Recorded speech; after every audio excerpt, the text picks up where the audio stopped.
Hello! Michelle here, and it's Krav Maga at Yale, and today we are going to be learning the back choke and its accompanying defenses as part of the level 2 of Krav Maga self-defenses. Now, if you missed the first video of the self-defenses of level 2, don't worry, you can just find it right here.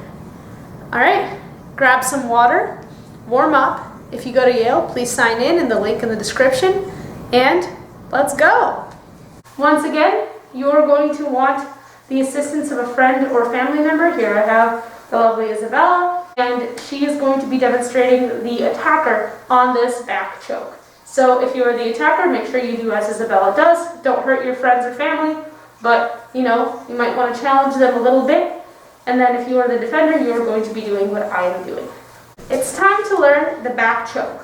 We already learned the front choke in that video, so now it's time for us to learn the reverse of that. The defense is actually a bit different, but it's a little bit simpler. The only difference is here you can't see your attacker. In back defenses in general, you're going to be defending on touch and sensing your attacker, and speed is really, really of the essence here. Remember, you're defending against a choke because you can't breathe.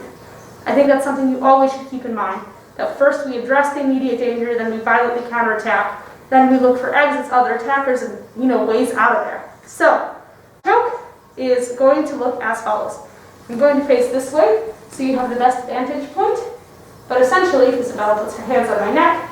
As soon as I feel her hands on my neck, I'm going to lift up one of my arms.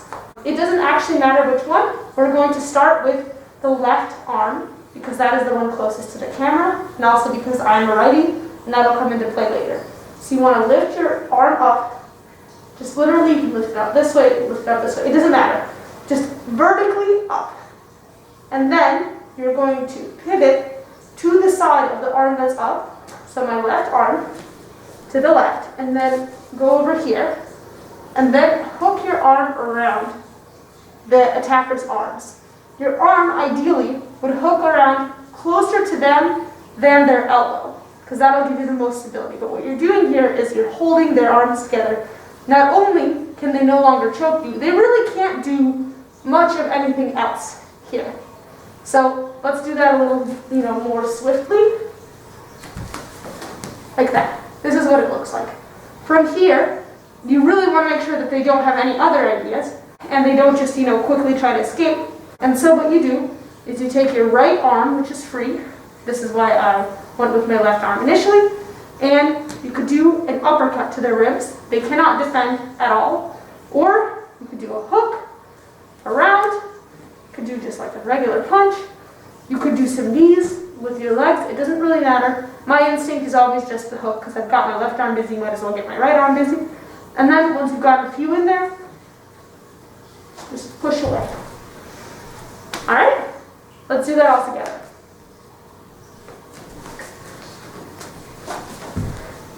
So it's very, very fast, but also your reaction must be very fast. I'm going to do it with the other side. So now I'm going to lift my right arm up. So you'll notice, since I lifted my right arm up, I also rotated to the right and grabbed with my right and was punching with my left. Let's do it again. Alright, for the rest of this video, I'm going to primarily be lifting my left arm, just so you can see best, but for the majority of these, it doesn't really matter which arm you lift. That is tied, not really to the aesthetics of it, but to the foot that you step with in this next part. Because typically, if someone is attacking you from the back, they're not just attacking you from the back. They don't just come up to you and say oh, hello, Isabella, let me just go like this. No, they're usually going to shove you forward or pull you back. So let's start by the situation where they shove you forward. So, if you shove you forward, your first priority is now to stop them. Because the more they shove you forward, the more you lose control. So, you can just do the same kind of stop that we did in the blocks. When we learned these, it's literally just a front stance.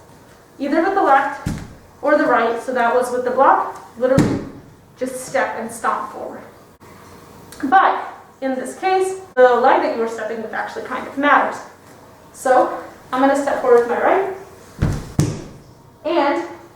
from here, immediately after, lift my left arm up, turn, grab, same procedure. There is one note, however. Let's say I step with my right, and then I try to rotate, lift my right arm and rotate. I'm stuck. I can't because I'm in this position. So whatever leg you have in back is the arm that you have to go towards. It's a similar situation with the pull back. I can only go with my left arm if I step with my left leg. If I step with my right leg, again, literally no problem. But then I have to rotate the other way. Just be aware of this. Don't let yourself lose a few seconds of time when you could be breathing. When doing that, just be kind of really cognizant about it. Also, on the pullback, if you for some reason know that your attacker is a righty or a lefty and they're going to step with a particular way, you could try to step on their foot as they're doing that. You know, no rules in Krav Maga. You might as well. That's something that just happens when you're really used to training with somebody. So let's practice these. We'll do 2 just regular chokes from the back, then 2 with forward, and then 2 backwards. Switch up the arms if you like.